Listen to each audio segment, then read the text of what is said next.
سلامونه او نیکی هیلې دوستانو، هیله ده چې روغ او جوړ اوسئ. بالاخره د 2025 کال چمپیونز ټرافۍ لومړنۍ سیالۍ د پاکستان او نیوزیلینډ ترمنځ ترسره کیږي. دغه سیالۍ به نن 1:30 کې ترسره شي په کراچۍ سټیډیوم کې.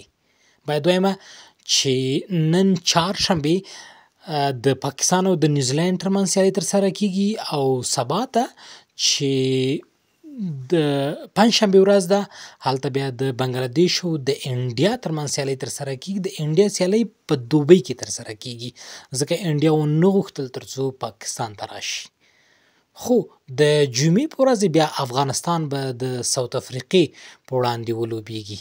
وګورو چې افغانستان لومړنۍ دوه سیالۍ کومه سیالۍ چې تمریناتي وي افغانستان وبایللې. وګورو چې د ساوت افریقې په وړاندې د کراچۍ په سټیډیوم کې چې کومه لوبه ترسره کیږي افغانستان به په کوم پلان سره راوځي او څه به کوي. د یادونې وړ ده چې په ای ګروپ کې انډیا، بنګلادیش، پاکستان او نیوزیلینډ دي. خو په بی ګروپ کې د افغانستان سیالان بیا ډیر سخت دي.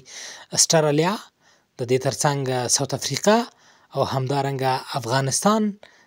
بل ټیم چې د دوی سره موجود دی هغه انګلند. یقینا د افغانستان سیالان ډیر سخت دي په دې هیله چې افغان لوبغاړي ښه پرفارمنس وکړي او ښه ولوبیږي ترڅو دغه چمپیونز ټرافۍ کې لکه څرنګه چې په تیر نړیوال جام کې موږ ډیر جالبه او ښه ولوبېدو، غټو ټیمونو ته ماتې ورکړې او هغوی اوس هم زموږ نه خار خوري.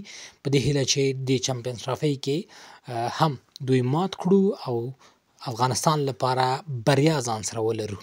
تر بیا ښې چارې ولرئ دوستانو. زمونږ چینل یوټیوب هم سبسکرایب کړئ ترڅو د راتلونکو سیالیو څخه مو هم خبر کړم او په دغه سیالیو باندې بحث ولرو.